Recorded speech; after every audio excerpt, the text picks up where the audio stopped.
One investor puts in $72,000 over 30 years and ends up with approximately $452,000. Another investor contributes only $36,000 over just 5 years and ends up with more than $560,000. They earn the same average return and have the same total time horizon, yet the person who contributed half as much finishes with more money. At first, that sounds impossible, but the explanation is surprisingly simple. The second investor gave their money more time to compound, and when it comes to building wealth, time can be even more valuable than the amount you contribute. This is one of 3 financial accelerators that can dramatically change the timeline to financial independence.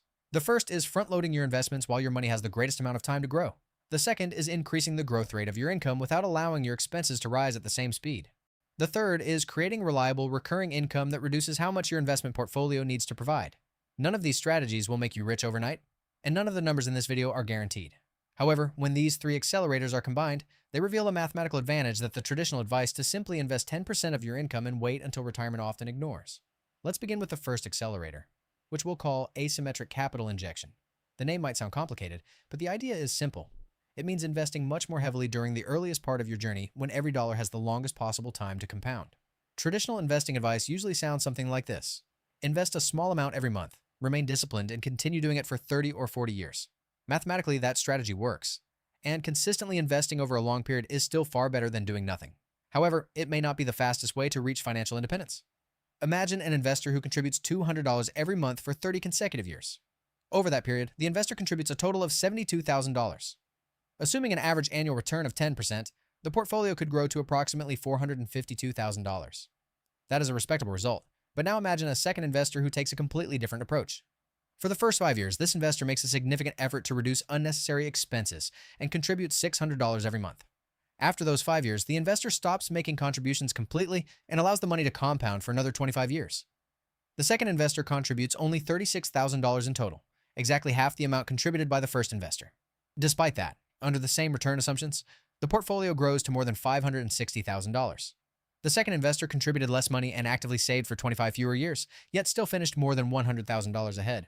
The difference was not better stock selection, a secret investment, or perfect market timing. It was simply the timing of the contributions. Money invested during the first 5 years had decades to compound, while much of the money contributed by the first investor arrived later and had significantly less time to grow. A contribution made in year 1 is not mathematically equal to a contribution made in year 29, even when the dollar amount is identical. Now imagine a third investor who follows the same aggressive strategy during the first 5 years, contributing $600 each month, but instead of stopping afterward, the investor reduces the contribution to $200 per month for the remaining 25 years. Under the same simplified assumptions, that portfolio could grow to more than $825,000, almost double the result of the first investor. This is why the lesson is not simply to start early. The deeper lesson is to start early, and when your circumstances allow it, start heavily. Temporarily front-loading your contributions can have a disproportionate effect on your final result, because the earliest dollars receive the greatest number of years of compound growth. This does not mean emptying your emergency fund, taking on expensive debt, or investing money you will need next month. A strong financial foundation still comes first. High-interest debt should generally be addressed. Basic insurance may be necessary, and an emergency reserve helps prevent you from selling investments at the worst possible moment. Front-loading also does not require living miserably. It could mean making a deliberate 2-year or 5-year effort while your responsibilities are relatively low.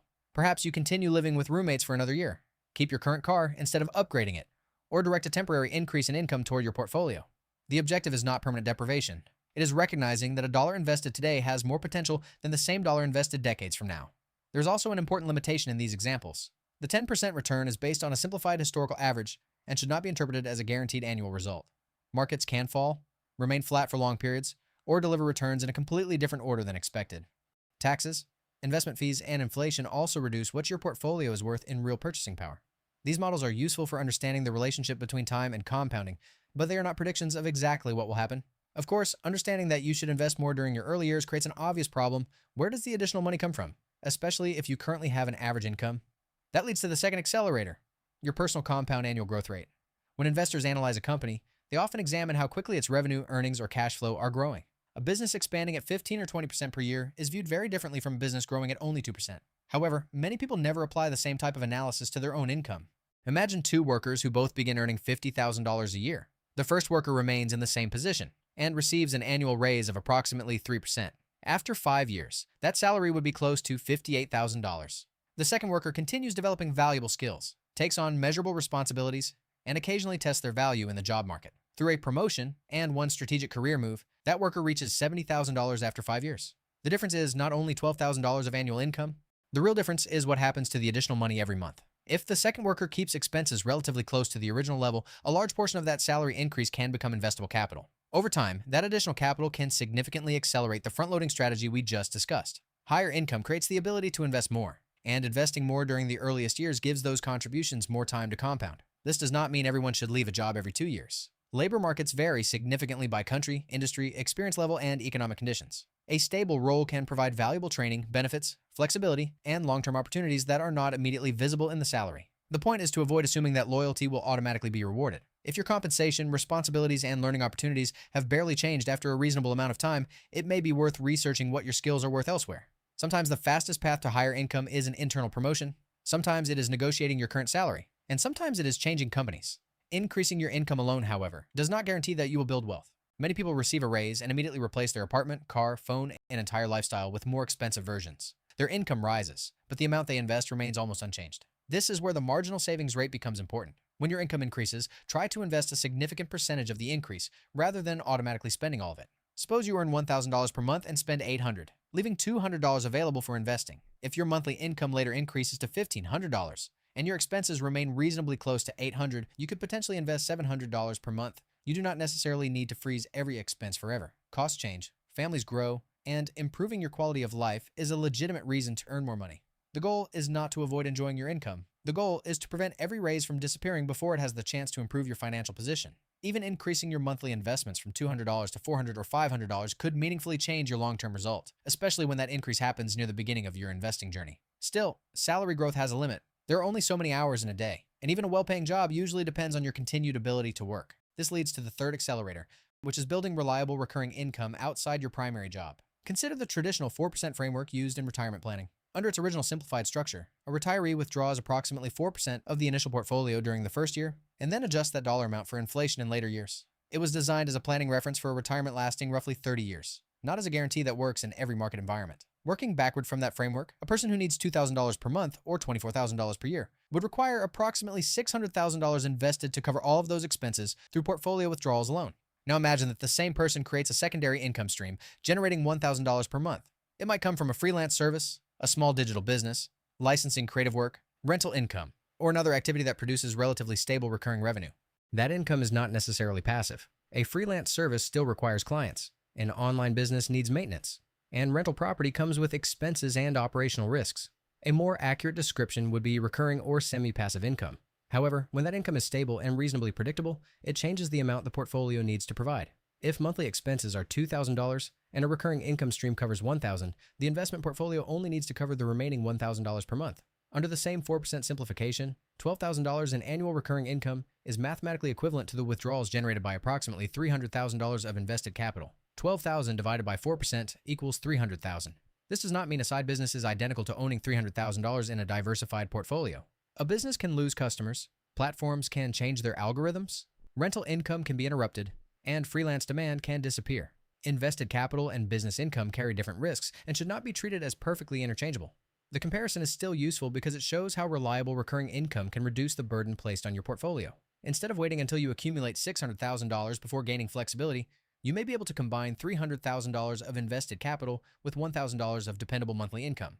Now let's combine all three accelerators in one simplified example. Imagine someone who is 25 years old, earns $50,000 per year, and currently invests $300 each month. If that person continues at the same level for decades, the portfolio will gradually grow and may eventually produce financial independence. Now imagine that for the first 5 years, the person finds a way to increase the contribution to $700 per month.